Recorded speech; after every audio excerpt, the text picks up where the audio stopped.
আমি এখন দাঁড়িয়ে আছি ইটালির রাজধানী রোমে। আমার পেছনে সেই বিখ্যাত কলোজিয়াম দেখা যাচ্ছে। রোমান সাম্রাজ্যের সেই বিখ্যাত স্থাপত্য, যেখানে আমরা গ্ল্যাডিয়েটরের কথা শুনেছি। গ্ল্যাডিয়েটর, সেখানে বাঘের সাথে মানুষের লড়াই, অ্যাম্ফি থিয়েটার, আমরা এই সাম্রাজ্য সম্পর্কে জানি অল্প বিস্তর যতটুকুই। কিন্তু আমি একটি বিশেষ কারণে আসলে এখানে এসেছি আজকে। আপনারা জানেন যে বাংলাদেশের এখন সবচাইতে বড় খুনি এবং স্বৈরশাসক ইউনূস, যে অবৈধভাবে বাংলাদেশের ক্ষমতা দখল করেছে, আমি যেই সিটিতে আছি ও আশেপাশে এই সিটিতেই কোথাও অবস্থান করছে। আমরা এসেছি তাকে যতভাবে অপমান করা যায়, অপদস্থ করা যায়, লাঞ্ছিত করা যায় এবং একটা মেসেজ পৌঁছে দেওয়া যায় যে তুমি একটা খুনি, তুমি একটা ফেসিস্ট, তুমি অবৈধভাবে বাংলাদেশের শাসন ক্ষমতা দখল করেছো। আপনারা জানেন যে ইউনূস ওয়ার্ল্ড ফুড অর্গানাইজেশনের কোনো একটা প্রোগ্রামে সে এখানে এসেছে। এখানে এসে সে বলছে যে সে নাকি বাংলাদেশের 17 কোটি মানুষকে খাওয়ায় এবং 13 লক্ষ রোহিঙ্গাকে সে অন্ন দেয়। তার নাকি খুবই টাফ জব।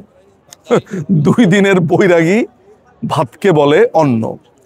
পুরো তার জন্য ড্রয়িং রুমটা সেট করে আসলো জননেত্রী শেখ হাসিনা, বঙ্গবন্ধু কন্যা। বছরের পর বছর সংগ্রাম করে এই দেশটাকে খাদ্যে স্বয়ংসম্পূর্ণ করে এমন একটা অবস্থাতে রেখে এসেছে এই নির্লজ্জ, এই চশমখোর, এই চোর, এই মৌলবাদ সম্রাট। সে এসে পায়ের উপরে পা তুলে ইটালিতে বলছে যে সে নাকি বাংলাদেশের 17 মানুষকে অন্ন দেয় এবং 13 লক্ষ রোহিঙ্গাকে টেক কেয়ার করে। এতদিন জানতাম চোর, এখন জানলাম হচ্ছে মিথ্যুকের বাচ্চা এবং 1 নম্বর মিথ্যুক। ফলে আমাদের সামনে যে সত্য এখন উপস্থাপিত হয়েছে সেটি হচ্ছে যে ইউনূস সিটি থেকে সিটিতে গিয়ে ক্রমাগতভাবে মিথ্যে বলছে এবং যাকে বলে হচ্ছে যে একটা স্বৈরশাসকের যা যা কাজ সেগুলো করছে। ইন্টারেস্টিং ব্যাপার হচ্ছে ইটালির প্রধানমন্ত্রী ইউনূসকে 2 পয়সার পাত্তা দেয়নি। এত বড় এক হ্যাডম, নোবেল লরিয়েট নিজেকে নানানভাবে বলে, অথচ ইটালির যিনি প্রধানমন্ত্রী তিনি দেখাই করলেন না। দেখা করলো কার সাথে? এই সিটির একজন মেয়র আছে, আমরা কথা বলছিলাম সেই মেয়রের সাথে। ইজিলি অ্যাপয়েন্টমেন্ট নিয়ে যে কেউ দেখা করতে পারে। আপনারা জানেন যে এখানকার রাজনীতিবিদরা কেমন ফ্রেন্ডলি, তাদের সাথে দেখা করা সম্ভব। তার সাথে দেখা করে এমন একটা ভাব করছে যেন বিশ্ব জয় করেছে। তার যে একটা বড় চামচিকা আছে, হচ্ছে কেরানি শফি। কেরানি শফি তো মোবাইল নিয়ে সারাক্ষণ রেডি। সে অল্প করে কথা বলছিল, তার কথা শোনা যাচ্ছিল না ইউনূসের।